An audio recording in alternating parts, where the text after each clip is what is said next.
بسم الله الرحمن الرحيم. طه ما أنزلنا عليك القرآن لتشقى إلا تذكرة لمن يخشى تنزيلا ممن خلق الأرض والسماوات العلا الرحمن على العرش استوى له ما في السماوات وما في الأرض وما بينهما وما تحت الثرى وإن تجهر بالقول فإنه يعلم السر وأخفى الله لا إله إلا هو له الأسماء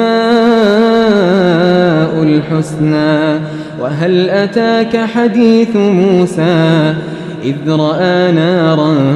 فقال لأهلهم كثوا إني آنست نارا لعلي آتيكم منها بقبس أو أجد على النار هدى فلما أتاها نودي يا موسى إني أنا ربك فاخلع عليك إنك بالواد المقدس طوى وأنا اخترتك فاستمع لما يوحى إنني أنا الله لا إله إلا أنا فاعبدني وأقم الصلاة لذكري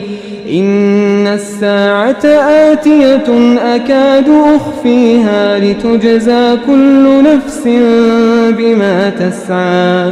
فلا يصدنك عنها من لا يؤمن بها واتبع هواه فتردى وما تلك بيمينك يا موسى قال هي عصاي أتوكأ عليها وأهش بها على غنمي ولي فيها مآرب أخرى قال ألقها يا موسى فألقاها فإذا هي حية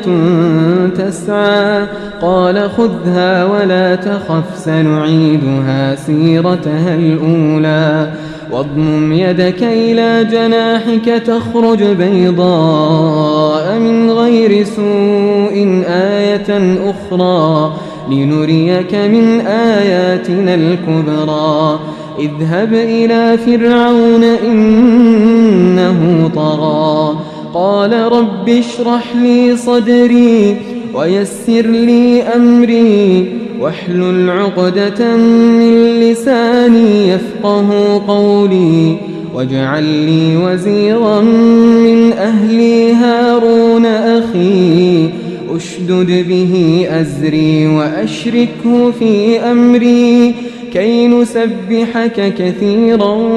ونذكرك كثيرا إنك كنت بنا بصيرا قال قد أوتيت سؤلك يا موسى ولقد مننا عليك مرة أخرى إذ أوحينا إلى أمك ما يوحى أن اقذفيه في التابوت فاقذفيه في اليم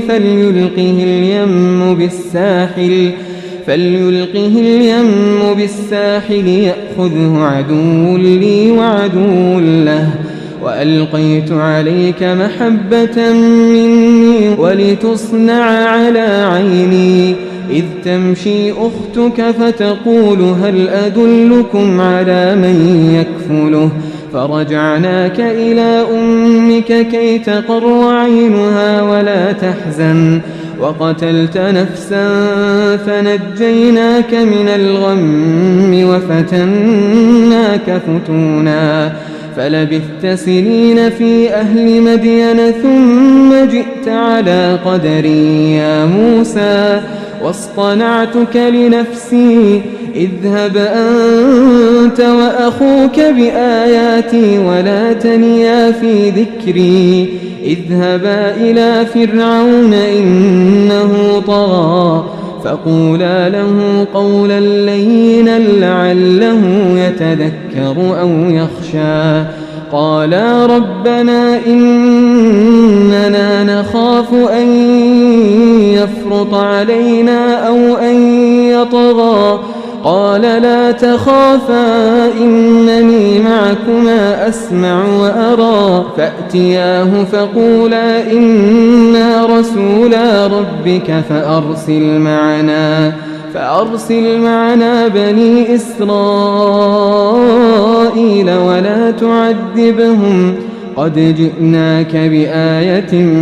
من ربك والسلام على من اتبع الهدى إنا قد أوحي إلينا أن العذاب على من كذب وتولى قال فمن ربكما يا موسى قال ربنا الذي أعطى كل شيء خلقه ثم هدى قال فما بال القرون الأولى قال علمها عند ربي في كتاب لا يضل ربي ولا ينسى الذي جعل لكم الأرض مهدا وسلك لكم فيها سبلا وأنزل من السماء ماء فأخرجنا به أزواجا من نبات شتى كلوا وارعوا أنعامكم إن في ذلك لآيات لأولي النهى منها خلقناكم وفيها نعيدكم ومنها نخرجكم تارة أخرى ولقد أريناه آياتنا كلها فكذب وأبى قال أجئتنا لتخرجنا من أرضنا بسحرك يا موسى فلنأتينك بسحر مثله فاجعل بيننا وبينك موعدا لا نخلفه نحن ولا أنت مكانا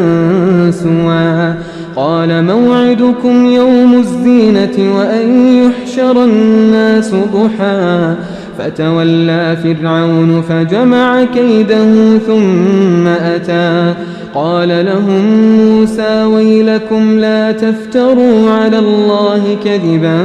فيسحتكم بعذاب وقد خاب من افترى فتنازعوا أمرهم بينهم وأسروا النجوى قالوا إن هذان لساحران يريدان أن يخرجاكم من أرضكم بسحرهما ويذهبا بطريقتكم المثلى فأجمعوا كيدكم ثم أتوا صفا وقد أفلح اليوم من استعلى قالوا يا موسى إما أن تلقي وإما أن نكون أول من ألقى قال بل ألقوا فإذا حبالهم وعصيهم يخيل إليه من سحرهم أنها تسعى فأوجس في نفسه خيفة موسى قلنا لا تخف إنك أنت الأعلى وألق ما في يمينك تلقف ما صنعوا إنما صنعوا كيد ساحر ولا يفلح الساحر حيث أتى فألقي السحرة سجدا قالوا آمنا برب هارون وموسى قال آمنتم له قبل أن آذن لكم إنه لكبيركم الذي علمكم السحر فلأقطعن أيديكم وأرجلكم من خلاف ولأصلبنكم في جذوع النخل ولتعلمن أينا أشد عذابا وأبقى قالوا لن نؤثرك على ما جاءنا من البينات والذي فطرنا فاقض ما أنت قاض إنما تقضي هذه الحياة الدنيا إنا آمنا برب ربنا ليغفر لنا خطايانا وما أكرهتنا عليه من السحر والله خير وأبقى. إنه من يأت ربه مجرما فإن له جهنم لا يموت فيها ولا يحيا. ومن يأته مؤمنا قد عمل الصالحات فأولئك لهم الدرجات العلى جنات عدن تجري من تحتها الأنهار خالدين فيها وذلك جزاء من تزكى. ولقد أوحينا إلى موسى أن أسر بعبادي فاضرب لهم طريقا في البحر يبسا لا تخاف دركا ولا تخشى. فأتبعهم فرعون بجنوده فغشيهم من اليم ما غشيهم وأضل فرعون قومه وما هدى. يا بني إسرائيل قد أنجيناكم من عدوكم وواعدناكم جانب الطور الأيمن ونزلنا عليكم المن والسلوى. كلوا من طيبات ما رزقناكم ولا تطغوا فيه فيحل عليكم غضبي ومن يحلل عليه غضبي فقد هوى. وإني لغفار لمن تاب وآمن وعمل صالحا ثم اهتدى. وما أعجلك عن قومك يا موسى قال هم أولئك على أثري وعجلت إليك رب لترضى. قال فإنا قد فتنا قومك من بعدك وأضلهم السامري. فرجع موسى إلى قومه غضبان أسفا قال يا قوم ألم يعدكم ربكم وعدا حسنا أفطال عليكم العهد أم أردتم أن يحل عليكم غضب من ربكم فأخلفتم موعدي. قالوا ما أخلفنا موعدك بملكنا ولكننا حملنا أوزارا من زينة القوم فقذفناها فكذلك ألقى السامري. فأخرج لهم عجلا جسدا له خوار فقالوا هذا إلهكم وإله موسى فنسي. أفلا يرون ألا يرجع إليهم قولا ولا يملك لهم ضرا ولا نفعا. ولقد قال لهم هارون من قبل يا قوم إنما فتنتم به وإن ربكم الرحمن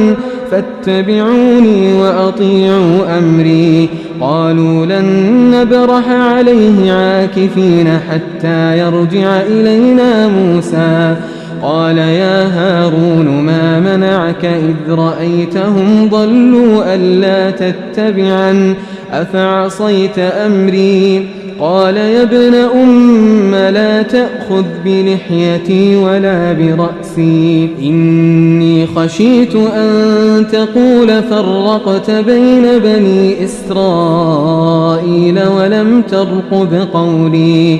قال فما خطبك يا سامري قال بصرت بما لم يبصروا به فقبضت قبضة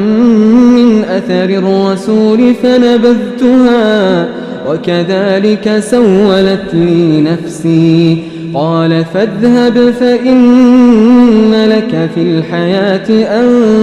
تقول لا مساس وإن لك موعدا لن تخلفه وانظر إلى إلهك الذي ظلت عليه عاكفا لنحرقنه ثم لننسفنه في اليم نسفا إنما إلهكم الله الذي لا إله إلا هو وسع كل شيء علما كذلك نقص عليك من أنباء ما قد سبق وقد آتيناك من لدنا ذكرا من أعرض عنه فإنه يحمل يوم القيامة وزرا خالدين فيه وساء لهم يوم القيامة حملا يوم ينفخ في الصور ونحشر المجرمين يومئذ زرقا يتخافتون بينهم إن لبثتم إلا عشرا نحن أعلم بما يقولون إذ يقول أمثلهم طريقة إن لبثتم إلا يوما ويسألونك عن الجبال فقل ينسفها ربي نسفا فيذرها قاعا صفصفا لا ترى فيها عوجا ولا أمتا يومئذ يتبعون الداعي لا عوج له وخشعت الأصوات للرحمن فلا تسمع إلا همسا يومئذ لا تنفع الشفاعة إلا من أذن له الرحمن ورضي له قولا يعلم ما بين أيديهم وما خلفهم ولا يحيطون به علما وعنت الوجوه للحي القيوم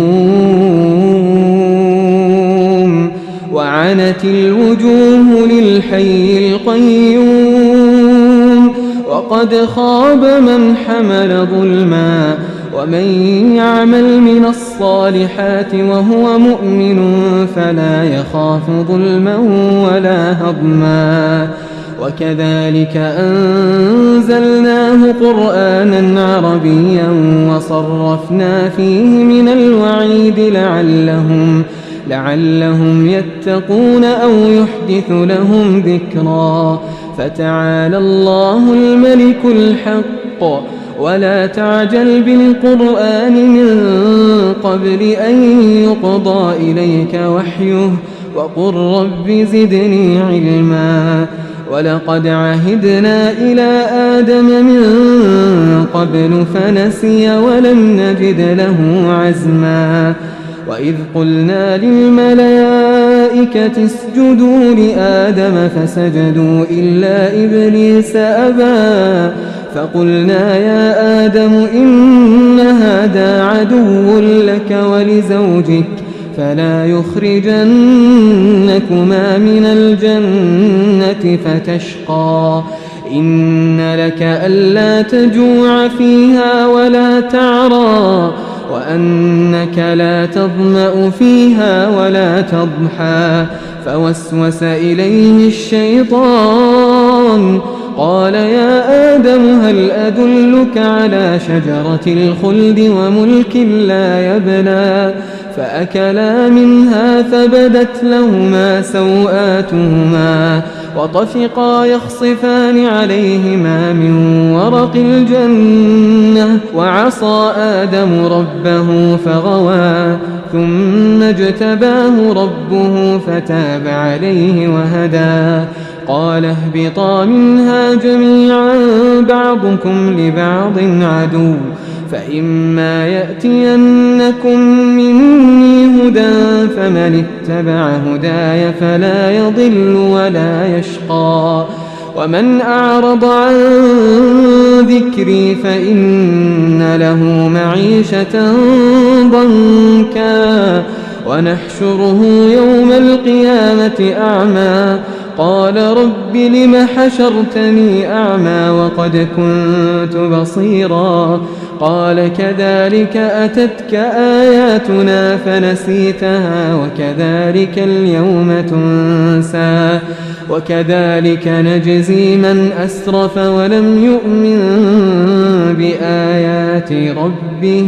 ولعذاب الآخرة أشد وأبقى أفلم يهد لهم كم أهلكنا قبلهم من القرون يمشون في مساكنهم إن في ذلك لآيات لأولي النهى ولولا كلمة سبقت من ربك لكان لزاما وأجل مسمى فاصبر على ما يقولون وسبح بحمد ربك قبل طلوع الشمس وقبل غروبها ومن آناء الليل فسبح وأطراف النهار لعلك ترضى ولا تمدن عينيك إلى ما متعنا به أزواجا منهم زهرة الحياة الدنيا لنفتنهم فيه ورزق ربك خير وأبقى وأمر أهلك بالصلاة واصطبر عليها لا نسألك رزقا نحن نرزقك والعاقبة للتقوى وقالوا لولا يأتينا بآية من ربه أولم تأتهم بينة ما في الصحف الأولى ولو أنا أهلكناهم بعذاب من قبله لقالوا ربنا لولا أرسلت إلينا رسولا فنتبع آياتك من قبل أن نذل ونخزى قل كل متربص فتربصوا فستعلمون من أصحاب الصراط السوي ومن اهتدى.